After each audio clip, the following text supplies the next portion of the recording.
This is the story of one man who went from trusted insider to marked traitor in the eyes of one of Australia's most feared outlaw motorcycle clubs. Once part of the Brotherhood, his ambition, brutality, and betrayal tore through the fragile loyalties of the biker underworld until the coffin cheaters decided he had to be eliminated. Hi, welcome to our channel Faceless Scenary. We discuss anything and everything that's on the net. Feel free to send in your recommendations.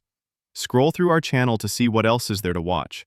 Don't forget to smash the like button, subscribe, and share this video with whomever it might pique interest of. To the professional bikie experts, feel free to add your 2 cents, maybe even 5 in the comments. I'm all for it.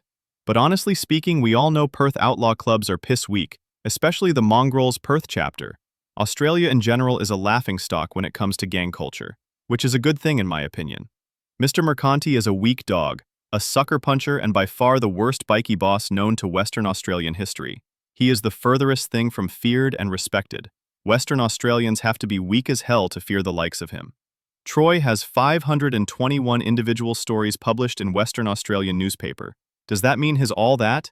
Nah, Western Australia is boring, and him popping up in a cafe or pub attempting to make a purchase is deemed news and a big threat.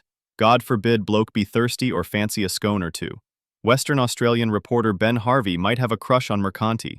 His reports on Troy are so far-fetched, his Aussie humor or sarcasm is dry as nans, you know? Troy might be paying Western Australia Times for free PR, keep his name alive and make himself seem like a tough bloke. In 1993, he was charged with bashing someone at a nightclub in Bunbury. Truth is, he used brass knuckles to bash that person, and he and his crew mobbed him.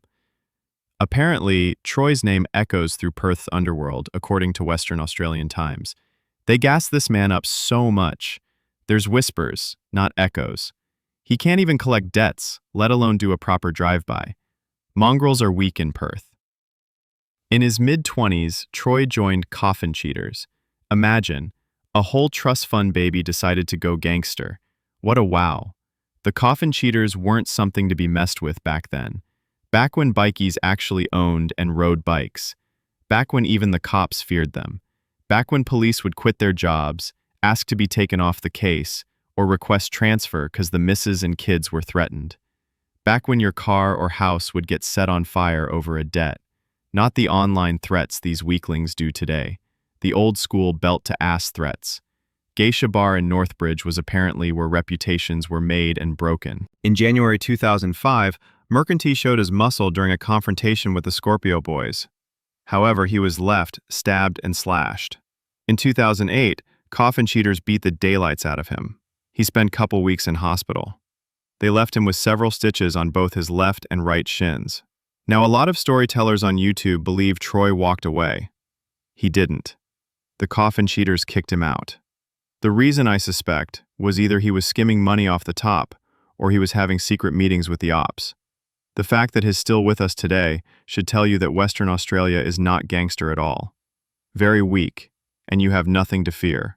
All talk, no action. Troy later went on to found the Finks Western Australia chapter. How? Mummy and Daddy's money. Jokes. Lord knows. Just gang hopping with no consequences. Shit went down at the Kwinana Motorplex in 2010. A bloody shootout happened between the Finks, Scorpio Boys, and coffin cheaters. One man was shot and another had 3 fingers sliced. Troy got locked up again in 2013. Now, according to these YouTubers and Troy's woman Ben Harvey, Troy was pulling strings from behind bars.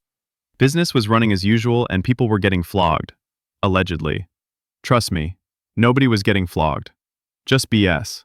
Chicago YNs have done more damage in 30 minutes than any Western Australian outlaw gang has in centuries. In 2019 he was released. He was still a part of the Finks. Mind you, old mate was 51 in 2019. Now apparently Clovis and Troy stole some funds from the Finks before their departure to found the Mongrel Mob chapter in Western Australia. So how the hell has Troy been able to just patch on and off as he pleases? Simple. Mummy and Daddy's millions. Watch him become a Comanchero soon. Perth underworld isn't as tough as their media makes them out to be. Western Australia in general isn't a crime-filled state. They don't even have 15-year-old gang members like Adelaide and Darwin do. Their bikies aren't as grimy as New South Wales and Victoria. Western Australia in general isn't gangster. Plus, they don't have guns like that. Troy's mongrel mob in Perth is full of pretty boys who can't even fight. They're all Instagram models and love to show off their Gucci, Versace, and Louis Vuitton. Big Man himself is 57 years old, hooking up with girls as young as his 26-year-old daughter and sometimes even younger. He feeds these women drugs, keeps them captive in his mother's house in Caroni Sterling area, to be gang-touched by him and his mates. Allegedly. Only thing Troy is good at is bashing women and being an absolute tozer.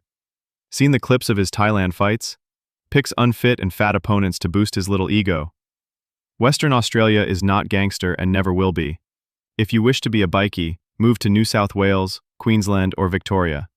Perth's not the place to pursue a career in crime. Or is it the perfect place to do so, since there's no formal structure? Anyways, thanks for watching. Let me know your opinion in the comments. If you're a Perth local, don't comment.